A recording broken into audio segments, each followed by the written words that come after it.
ರಂಗಮ್ಮ ಬುದ್ಧಿ ತಂಗಿರದ್ರಾ? ಇನ್ನೂ ಎದ್ದಿಲ್ಲ ಬುದ್ಧಿ. ಆಗ್ಲೇ ಕದ ತಟ್ಟದೆ ಇನ್ನೂ ಹೊಸಿವತ್ ಮಲ್ಕಂತೀನಿ ಅಂದ್ರು. ಈಗ ಹೋಗಿ ಎಬ್ಬಸ್ಲ ಬುದ್ಧಿ. ಬೇಡ, ಅವ್ರು ನಿಧಾನವಾಗಿ ಎದ್ದೇಳಿ. ಸರಿ ಬುದ್ಧಿ. ಬುದ್ಧಿ ತಿಂಡಿ ತಿನ್ ಬನ್ನಿ. ಬೇಡಮ್ಮ, ತಂಗಿರದ್ಮೇಲೆ ಒಟ್ಟಿಗೆ ಮಾಡ್ತೀನಿ. ಆಯ್ತು ಬುದ್ಧಿ. ಇದನ್ನಲ್ಲೇ ಮರ್ತ್ಬಿಟ್ಟು ಬಂದಿದ್ದೀಯ. ನಾನ್ ಹಿಂಗ್ ಹೇಳ್ತೀನಿ ಅಂತ ತಪ್ಪು ತಿಳ್ಕೊಬೇಡ. ಹೆಣ್ಣು ಮಕ್ಕಳು ಹೆಂಗಿರ್ಬೇಕು? ಬೆಳಿಗ್ಗೆ ಬೇಗ ಎದ್ದು ಮನೆ ಕಸ ಗುಡಿಸಿ ಸಾರಿಸಿ ಸ್ನಾನ ಮಾಡಿ ದ್ಯಾವ್ರ ಕೈ ಮುಗಿದು ಅಡುಗೆ ಮನೆ ಕೆಲಸ ಎಲ್ಲ ನೋಡ್ಬೇಕು. ಅದು ಬಿಟ್ಟು ನೀನ್ ತಂಗಿರ್ಗೆ ಸಾನೆ ಸಲಿಗೆ ಕೊಟ್ಟು ಬೆಳೆಸ್ತಾ ಇದ್ಯಪ್ಪ. ನನ್ಗೆ ಯಾಕೋ ಸರಿ ಕಾಣಕ್ಕಿಲ್ಲ.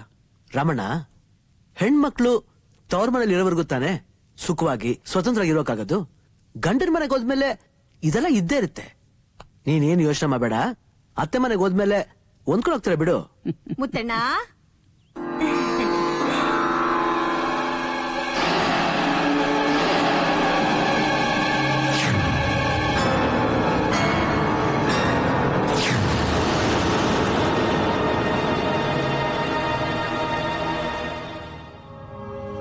ಯಾಕ್ ಮುತ್ತಣ್ಣ ಹಂಗ್ ನೋಡ್ತಿದ್ಯಾ? ನಿಮ್ ಮನೆಗೆ ಕಾಲಿಟ್ಟು 15 ವರ್ಷ ಆಯ್ತು. ಯಾವ ಮುಖ ಇಟ್ಕೊಂಡ್ ಬಂದಿದ್ಯಾ ಅಂತ ಕೇಳ್ಬೋದು.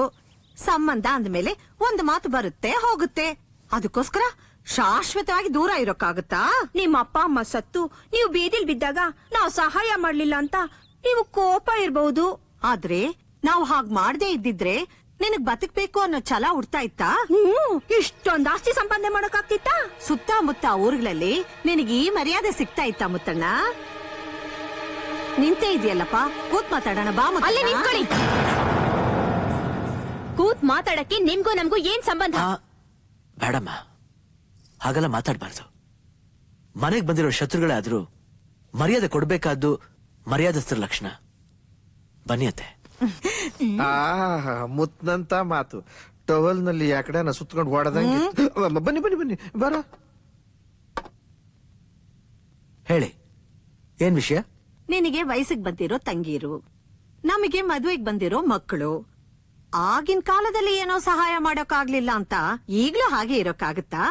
ಅದಕ್ಕೆ ಅನ್ನಪೂರ್ಣನ ನನ್ ಮಗನಿಗೂ ಸೌಂದರ್ಯನ ಸುಂದರಿ ಮಗನಿಗೂ ಮದ್ವೆ ಮಾಡ್ಕೊಳ್ಳೋಣ ಅಂತ ಬಂದಿದೀವಿ. ಏನು ಈ ಪೊರ್ಕಿ ನಾನ್ ಮದ್ವೆ ಆಗ್ಬೇಕಾ? ಮೊನ್ನೆ ಕೆರೆ ಹತ್ರ ಕಂಬ್ಳಿನ್ ಕೆಣಕಿ ಚಪ್ಪಲಿ ಹೊಡ್ಸ್ಕೊಂಡ. 3 ಹೊತ್ತು ಕುಡ್ಕೊಂಡು ಅರಳಿಕಟ್ಟೆ ಮೇಲೆ ಇಸ್ಪೀಟಾಡೋ ಇವನ್ನ ನಾನ್ ಮದ್ವೆ ಆಗ್ಬೇಕಾ? ಏನೋ ಹುಡುಗ್ ಬುದ್ಧಿ. ಮದ್ವೆ ಆದ್ಮೇಲೆ ಸರಿ ಹೋಗ್ತೇನೆ ಬಿಡಮ್ಮ. ನೀವೇನ್ ಹೋಗ್ಬೋದು. ಅಲ್ಲ ಮುತ್ತಣ್ಣ, ನನ್ ತಂಗಿಯರ್ ಇಷ್ಟ ಅಲ್ಲ ಅಂತ ಹೇಳಿದ್ರಲ್ಲ, ಹೊರಡಿ. ಅವಕಾಶ ಬಂದಾಗ ಹೆಣ್ಮಕ್ಳಿಗೆ ಮದ್ವೆ ಮಾಡದೇ ಇದ್ರೆ ಆಮೇಲೆ ಯಾರನ್ನಾದ್ರೂ ನೋಡ್ಕೊಂಡು ಓಡೋಗ್ ಬಿಡ್ತಾರೆ. ಕತ್ತರಿಸಾಕ್ಬಿಡ್ತೀನಿ. ನೀವ್ ಹಲ್ಕ ಅಂತ ಗೊತ್ತಿದ್ರು ನಮ್ಮ ಅಪ್ಪನ ಬೆನ್ನಿಂದ ಹುಟ್ಟಿರೋ ಅಭಿಮಾನಕ್ಕಾಗಿ ನಿಮ್ಮನ್ನ ಮನೆ ಒಳಗೆ ಕರೆದು ಕೂರಿಸಿದ್ರೆ ಬಾಯಿ ಬಂದಾಗ ಮಾತಾಡ್ತೀರಾ? ಕಂಡವ್ರಿಂದ ಓಡೋಗೋದಕ್ಕೆ ನನ್ನ ತಂಗಿಯರು ಕಂಡವ್ರ ಮನೆ ಎಂಜು ತಿಂದು ಬೆಳೆದಿಲ್ಲ. ಈ ಮುತ್ತಣ್ಣನ ಕೈ ತು ತಿಂದು ಬೆಳೆದಿದ್ದಾರೆ. ನಿನ್ ತಂಗಿರೇನ್ ರಂಬೆನಾ ಊರ್ವಶಿನ? ಎದೆ ಚಿಡಿದ್ರೆ 4 ಅಕ್ಷರ ಇಲ್ಲ.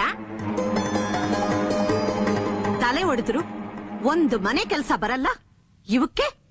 ನನ್ ಮಕ್ಕಳಿಗಿಂತಾನು ಒಳ್ಳೆ ಸಂಬಂಧ ಎಲ್ಲಿಂದ ಸಿಗುತ್ತೆ? ಇವ್ರ ಯೋಗ್ಯತೆಗೆ ಸಿಟಿಯಿಂದ ಡಾಕ್ಟರ್ ಇಂಜಿನಿಯರು ಬಂದು ಮದುವೆ ಮಾಡ್ಕೊಳ್ತಾರೆ ಅನ್ಕೊಂಡಿದ್ಯೇನೋ? ಅದು ಕನಸಲ್ಲೂ ನಡೆಯಲ್ಲ. ಒಂದು ವೇಳೆ ಸಿಕ್ಕಿ ನೀನು ಹಣ ಸುರಿದು ಮದುವೆ ಮಾಡಿದ್ರು ನೆಟ್ಟಿಗೆ 6 ತಿಂಗಳು ಗಂಡನ್ ಮನೆಯಲ್ಲಿ ಸಂಸಾರ ಮಾಡದೆ ತವ್ರ ಮನೆಗೆ ಓಡ್ ಬಂದ್ಬಿಡ್ತವೆ. ಚೆನ್ನಾಗಿ ಜ್ಞಾಪಕ ಇಟ್ಕೋ. ಏನಯ್ಯ ನೋಡ್ತಾ ಇದ್ದೀರಾ? ನಡೀರಾ.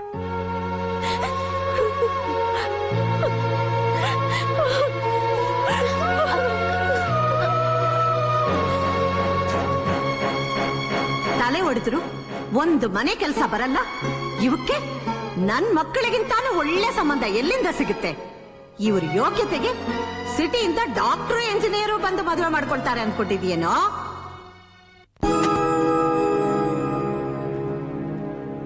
ನೀವೊಂದ್ ಸಂಬಂಧ ಹುಡುಕಕ್ಕೆ ಎಷ್ಟು ತಗೋತೀರಾ? ಹೈ ಕ್ಲಾಸ್ ಸಂಬಂಧ ಅಂದ್ರೆ 10,000 ರೂಪಾಯಿ, ಮಿಡ್ಲ್ ಕ್ಲಾಸ್ ಸಂಬಂಧ ಅಂದ್ರೆ 5,000 ರೂಪಾಯಿ. ಇದ್ರಲ್ಲಿ 50,000 ರೂಪಾಯಿ ಇದೆ. ನೀವೇನ್ ಮಾಡ್ತೀರೋ ನಂಗೆ ಗೊತ್ತಿಲ್ಲ. ನನ್ನ ತಂಗಿಯರ್ಗೆ ಸಿಟಿಲಿರೋ ಒಳ್ಳೆ ಮನತನ ಡಾಕ್ಟರ್ ಇಂಜಿನಿಯರ್ ಗಂಡುಗಳೇ ಆಗ್ಬೇಕು. ವರೋಪಚಾರ ವರದಕ್ಷಿಣೆ ಎಷ್ಟೇ ಆದ್ರೂ ಸರಿ, ನಾನು ಯೋಚನೆ ಮಾಡಲ್ಲ. ಮುತ್ತಣ್ಣ, ನಿಮ್ಮ ಸಂಬಂಧ ಬೆಳೆಸಬೇಕು ಅಂದ್ರೆ ಅವ್ರು ಪುಣ್ಯ ಮಾಡಿರ್ಬೇಕು. ನೀವೇನು ಯೋಚನೆ ಮಾಡಬೇಡಿ. ಆದಷ್ಟು ಬೇಗ ನೀವು ಹೇಳಿದ ವರಗಳನ್ನ ಹುಡ್ಕೊಂಡು ಬರ್ತೀನಿ.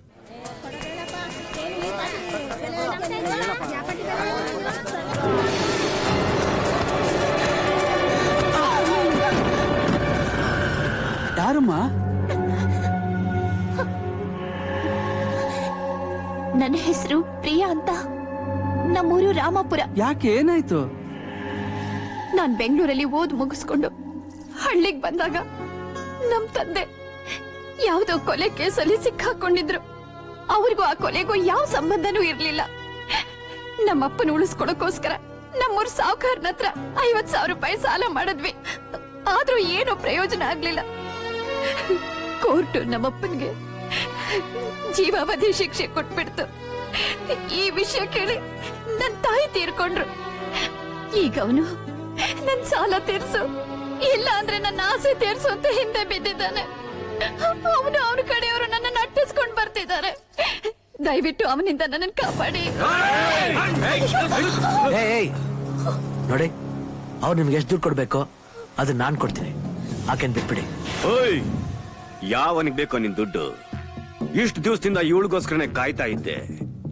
ಇವಳು ಸಿಕ್ಕಿರ್ಲಿಲ್ಲ, ಆದ್ರೆ ಇವಳು ಸಿಕ್ಕಿದಾಳೆ. ಸಾಲದ ನೆಪದಲ್ಲೇ ಇವಳನ್ನ ಅನುಭವಿಸ್ತಾ ಬಿಡೋದಿಲ್ಲ.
ರಮಣ, ದುಡ್ಡು ಕೊಡಿ. ತಗೋ ನಿನ್ ಹಣನ. ಇನ್ನೊಂದ್ಸಲ ಇವ್ರ ತಂಟೆಗೇನಾದ್ರೂ ಬಂದ್ರೆ ನೀನ್ ಜೀವ ಸತ ಉಳಿಯಲ್ಲ. ಹೋಗು. ರಮಣ, ನಮ್ ಫ್ಯಾಕ್ಟರಿ ಔಟ್ ಹೌಸ್ ನಲ್ಲಿ ಇವ್ರು ಇರೋದಕ್ಕೆ ಏರ್ಪಾಡು ಮಾಡಿ. ಸರಿ, ಮುಂದೆ ಏನ್ ಮಾಡ್ಬೇಕು ಅಂತ ಯೋಚನೆ ಮಾಡೋಣ. ಆಯ್ತಪ್ಪ. ನೋಡಿ, ನಿಮ್ ಉಪಕಾರನ ನಾನು ಯಾವತ್ತೂ ಮರೆಯೋಲ್ಲ. ಇದು ಉಪಕಾರ ಅಲ್ಲ, ಒಬ್ಬ ಮನುಷ್ಯ ಇನ್ನೊಬ್ಬ ಮನುಷ್ಯ ಮಾಡ್ಬೇಕು.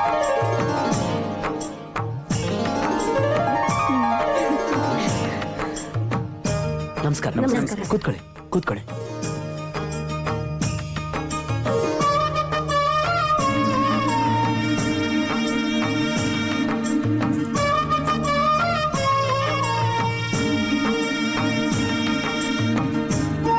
ಬಾಮ, ಇವಳು ನನ್ನ ಮೊದಲನೇ ತಂಗಿ ಅನ್ನಪೂರ್ಣ ಅಂತ. ನನ್ನ ಎರಡನೇ ತಂಗಿ ಸೌಂದರ್ಯ. ಮೂರನೇವಳು ಪದ್ಮ. ನಮಸ್ಕಾರ. ಅವ್ರು ನಮ್ಗೆ ಬೇಕಾದವರು. ನಮಸ್ಕಾರ. ಪ್ರಿಯಾ. ನಮಸ್ತೆ. ಕೂತ್ಕೋ ಅಕ್ಕ.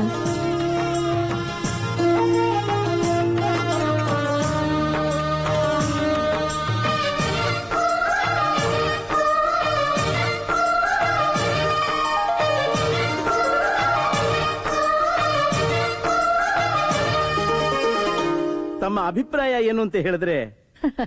ನಮ್ಗಂತೂ ಹುಡುಗಿ ಒಪ್ಪಿಗೆ ಆಗಿದ್ದಾಳೆ. ನೀವೇನ್ ಹೇಳ್ತೀರಮ್ಮ?